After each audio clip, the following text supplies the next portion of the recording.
नमस्कार दोस्तों। क्रिस्टलीय ठोसों के वर्गीकरण के बारे में बताऊंगा। क्रिस्टलीय ठोसों को 4 भागों में वर्गीकृत किया जाता है: धात्विक ठोस, आणविक ठोस, आयनिक ठोस और सहसंयोजक ठोस। अब हम इसके बारे में संक्षिप्त में अलग अलग पढ़ेंगे। तो सबसे पहले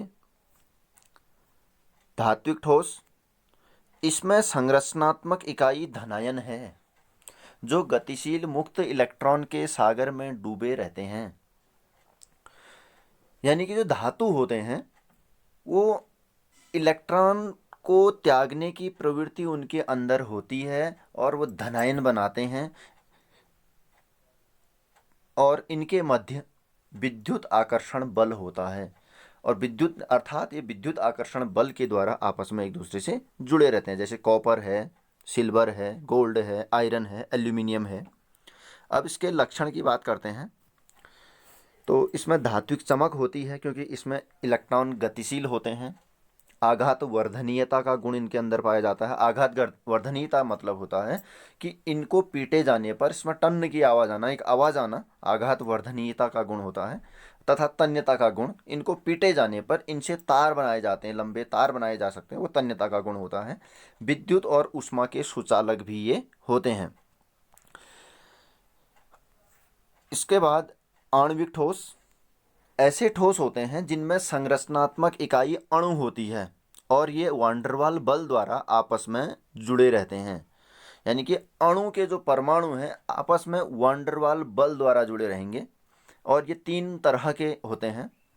एक अध्रुवीय ठोस यानी कि नॉन पोलर, जिसमें पोल नहीं पाए जाते हैं, यानी कि दोनों की विद्युत ऋणात्मकता का मान बराबर है और इनके मध्य लंदन बल लगता है। दूसरा है पोलर सॉलिड यानी कि ध्रुवीय ठोस, इनमें पोल बनते हैं, पॉजिटिव और नेगेटिव पार्ट बनते हैं और द्विध्रुव द्विध्रुव बल इनके अंदर लगता है। जैसे HCl है, इनके बीच में पोलरिटी बनती है क्योंकि इनमें विद्युत ऋणात्मकता का अंतर इन दोनों परमाणु के मध्य अधिक होता है, तो उनमें ध्रुवीय ठोस पाया जाता है। वो जो है ध्रुवीय ठोस के अंतर्गत आते हैं। अब हम हाइड्रोजन बॉन्डेड सॉलिड यानी कि हाइड्रोजन बंध वाले ठोस की अगर बात करते हैं तो जिनमें हाइड्रोजन बंध पाया जाता है।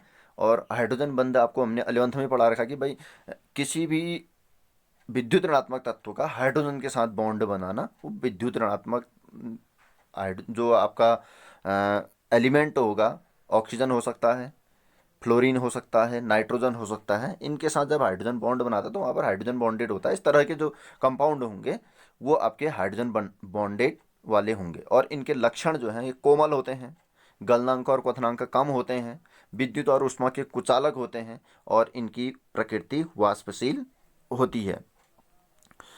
इसके बाद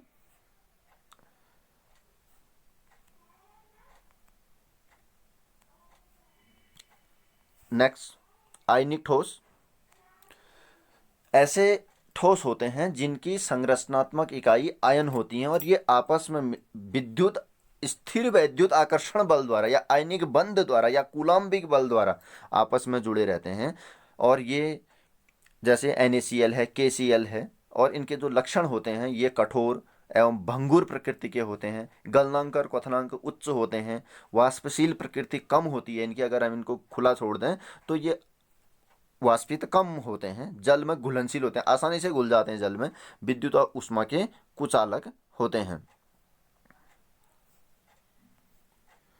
उसके बाद आता है सहसंयोजक ठोस, ऐसे ठोस होते हैं जिनकी संरचनात्मक इकाई परमाणु होती है जो आपस में प्रबल संयोजकता बंध द्वारा जुड़े रहते हैं। जैसे डायमंड है, ग्रेफाइट है, सिलिकन